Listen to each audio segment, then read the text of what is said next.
Para pasar a la parte de análisis químico, vamos a trabajar con algunas cuestiones muy comunes en los alimentos. Y una de las cuestiones muy comunes es el rotulado. Cuando se hace el rotulado, estamos hablando de la composición química del alimento, estamos hablando de carbohidratos totales, proteínas, grasas totales, grasas saturadas, monosaturadas, poliinsaturadas, trans, colesterol, ceniza, sodio, son todos análisis químicos que hay que realizarle al alimento. Acá ponemos, por ejemplo, un rotulado nutricional de un maní frito salado, lo que tiene en 100 gramos y lo que tiene una porción en 25 gramos y el IDR, que la ingesta diaria recomendada de cada uno de esos nutrientes y el porcentaje que se cubre. Como pueden ver acá, un maní frito, remarcamos salado, venimos sodio, vemos que tiene un valor de sodio alto, claro, es maní frito salado, un snack. Entonces vamos a ir tomando esos parámetros que menciona un rotulado que está hecho en función de los requerimientos que pide el Mercosur y vamos viendo los distintos análisis químicos. Vamos a comenzar con las proteínas. Las proteínas se mide por lo que el método que se llama proteínas totales aplicada a los alimentos. Las proteínas, como ya han visto en Fundamento de Alimentos, son compuestos nitrogenados. Entonces, si medimos la cantidad de nitrógeno que tiene un alimento, podemos saber qué porcentaje de proteínas va a tener. Y en eso se fundamenta el método. Se trabaja con el método de Kjeldahl, que permite determinar proteínas totales. Este método mide la cantidad de nitrógeno orgánico, es decir, que está en moléculas orgánicas, que son las proteínas. Está en forma de amina ese nitrógeno orgánico en las proteínas. Y luego, obviamente, si medimos el nitrógeno, hay que convertirlo a proteína. Normalmente el nitrógeno es el 16% de una proteína y por lo tanto se debe multiplicar el porcentaje de nitrógeno que se midió, se analizó, por 6,25. Aunque este factor es variable y depende del tipo de producto, cada uno tiene un factor. La mayoría está entre 5 y 7. 6,25 es el más común. El aparato que se utiliza es el aparato de Kjeldahl. Antiguamente eran todos preparados con materiales de vidrio. Actualmente son todos equipos que ya son automáticos o semiautomáticos. Básicamente consiste en, primero, realizar una digestión ácida de la materia orgánica del alimento. Ahí se va a liberar el nitrógeno en forma de amonio. Eso luego se destila y finalmente se titula. Es decir, que necesitamos 3 etapas: la digestión ácida, la destilación y la titulación. Por ejemplo, este es un digestor. Estos son, digamos, estos huecos que están ahí, son calefactores que trabajan entre 200 y 300 grados para hacer la digestión con ácido sulfúrico. Ahí al hacerse la digestión de la materia orgánica se libera el amonio. Ese amonio luego se destila en un aparato que arrastra con vapor de agua en el tubo donde se hizo la digestión y se va colectando en un Erlenmeyer y luego ese Erlenmeyer se titula. Por ejemplo, acá tienen todo el destilador acoplado al titulador. Y finalmente se titula para saber cuánto nitrógeno había ahí. Una vez que saben el porcentaje o la cantidad de nitrógeno que tenían ahí, lo multiplican por el factor, que puede ser 6,25, y le va a dar el porcentaje de proteína del alimento. Bueno, otro de los métodos de análisis, el que se utiliza para determinar las grasas totales. Hay que entender que las grasas en los alimentos son los lípidos. Los lípidos es la materia grasa. Y la definición de lípidos nos dice que son moléculas apolares. Y cuando hablamos de moléculas apolares son aquellas que se disuelven en solvente orgánico, como por ejemplo el hexano. El hexano está permitido, digamos, para trabajar en alimentos.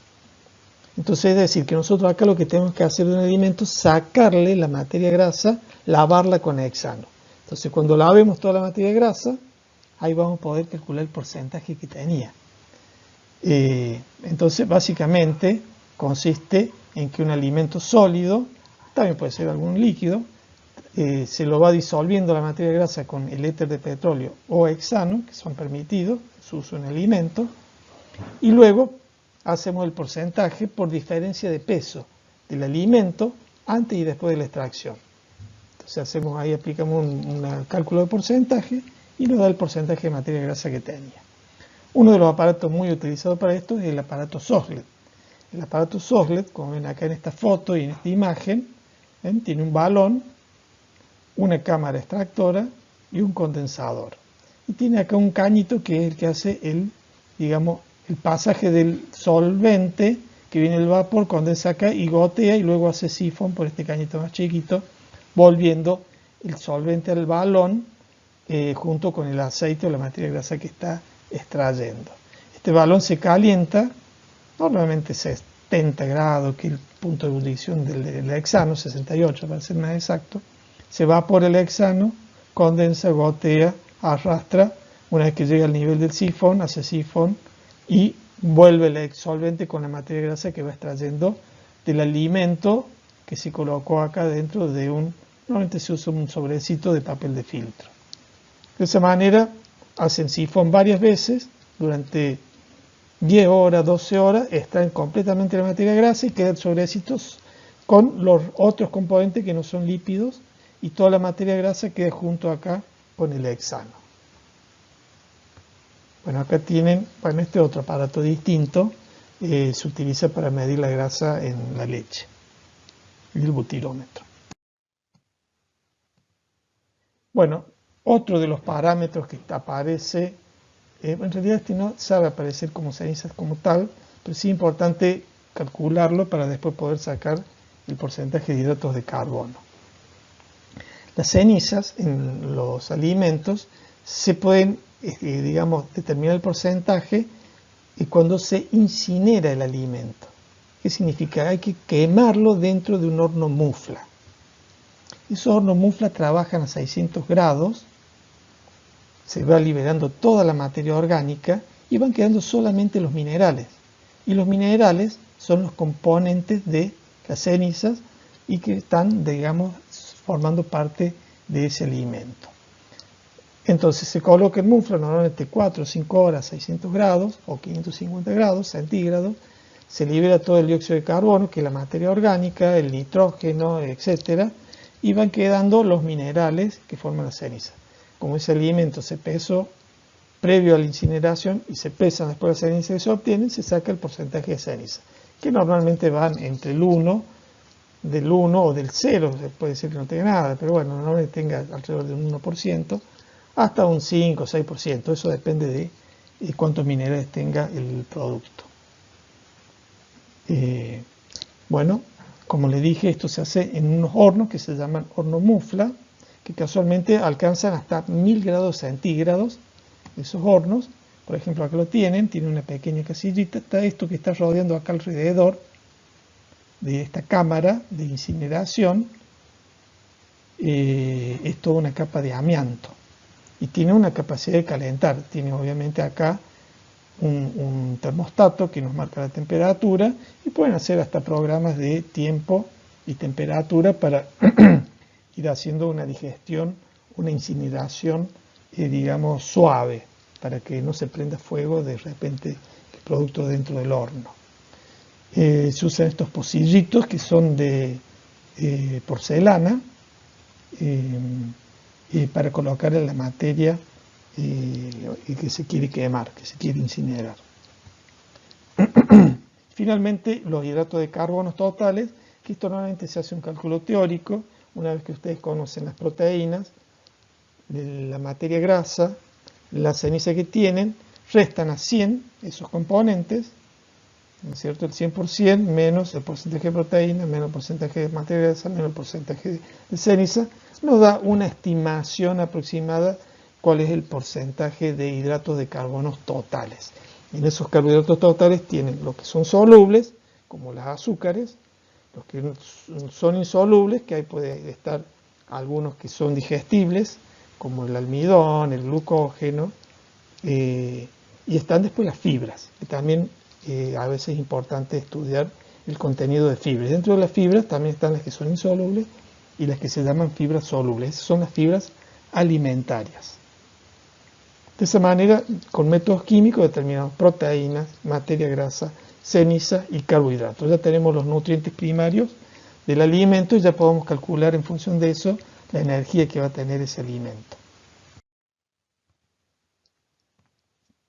Siguiendo con los análisis químicos, ya vamos a algo un poquito más, digamos, fino para la medición, es tomar esos lípidos, esa materia grasa, y ver cuánta de esa materia grasa corresponde a grasa saturada, a grasa monoinsaturada y grasa poliinsaturada, que también es importante declararla en un rotulado. Esto se puede hacer analizando el perfil de ácidos grasos, es decir, los ácidos grasos que están formando parte de la materia grasa del alimento. Y la forma de hacerlo es trabajando con cromatografía gaseosa. Bueno, por ejemplo, la grasa saturada corresponde a la sumatoria de todos los ácidos grasos saturados que hay en la materia grasa. La monoinsaturada es la sumatoria de todos los ácidos grasos monoinsaturados, y la poliinsaturada la sumatoria de todos los ácidos grasos poliinsaturados que van formando parte de esa grasa. Y después tenemos los ácidos grasos trans. Normalmente los ácidos grasos trans no se sintetizan naturalmente en la mayoría de los casos, sino que son parte de un proceso de, digamos, transformación o que cambia de su isomería cis a trans durante el procesamiento de un determinado alimento. Normalmente los ácidos grasos trans no son deseados en los alimentos, por lo tanto hay que trabajar cuando uno procesa en condiciones que no se vayan a formar muchos de estos, porque después si se forman hay que declararlo en el rotulado. Quiero hacer una aclaración, los ácidos grasos trans no son tóxicos, son no deseados, pero no significa que sean tóxicos y que producen mucho daño para la salud. Pero como no es un producto natural, es preferible que estén con su isomería cis. Bueno, para eso hay que hacer el perfil de ácidos grasos. Para hacer el perfil de ácidos grasos hay que trabajar con un cromatógrafo de gases, hacer las cromatografías gaseosas.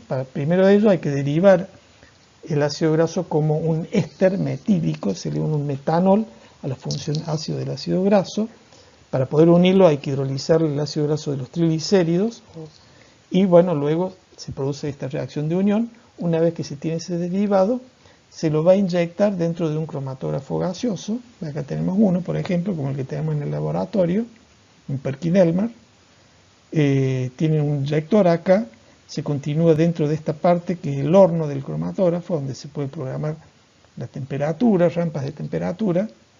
Hay toda una columna donde se inyecta, va a pasar por la columna arrastrado por gases, por eso se llama cromatógrafo de gases, y va a terminar saliendo por un detector. Acá tenemos un detector de masa, pero también puede ser por un detector de llama, se llama. Acá tenemos el detector de llama. Y la va a quemar, eso va a generar un cambio eléctrico y va a dar una respuesta en función de la cantidad de sustancia que está pasando en ese momento. Básicamente uno lo inyecta dentro de la columna, el gas lo arrastra y a medida que lo arrastra la columna va absorbiendo las moléculas. Hay algunas que se absorben más, otras que se absorben menos. Las que se absorben menos van a salir primero y las que se absorben más van a salir al último. Así se van separando cada uno de los ácidos grasos dentro de la columna. Primero salen los que son más livianos, que tienen menos carbono, luego los que van teniendo más carbono, y también en ese orden van apareciendo los que son primero los saturados, después los monoinsaturados y después vienen los poliinsaturados. Entonces se va separando cada uno de los ácidos grasos dentro de la columna y a medida que pasan por el detector nos va indicando que está saliendo un determinado compuesto que demoró tanto tiempo, eso se llama tiempo de retención, en salir, y en función de la señal que da, nos da una idea de la cantidad que tenía ese compuesto. O sea que la cromatografía gaseosa nos permite separar cada uno de los componentes de una mezcla, identificarlos y cuantificarlos. Por ejemplo, acá tenemos un cromatograma. Este pico corresponde a un ácido graso que salió primero, es decir, salió rápido, tiene un tiempo de retención cortito. Y acá la altura y el área del pico nos da una idea de la cantidad que había de ese ácido graso. Por ejemplo, este es un pico importante. Si ustedes fijan ahí, hay un piquito chiquito, es decir, que ahí hay un ácido graso que tiene muy poquita cantidad. Y como salió después que este tuvo un mayor tiempo de retención, significa que es más grande ese ácido graso. ¿Ven? Por ejemplo, acá aparece otro, acá aparece otro, acá aparece otro, y acá hay uno medio chico, pero después un pico muy grande. Este es el ácido graso principal que tiene, esta mezcla, este lípido que se analizó por cromatografía gaseosa. Es decir, que acá hay que tener en cuenta el tiempo de retención que nos va a permitir identificar el ácido graso y el área del pico que nos permite cuantificarlo.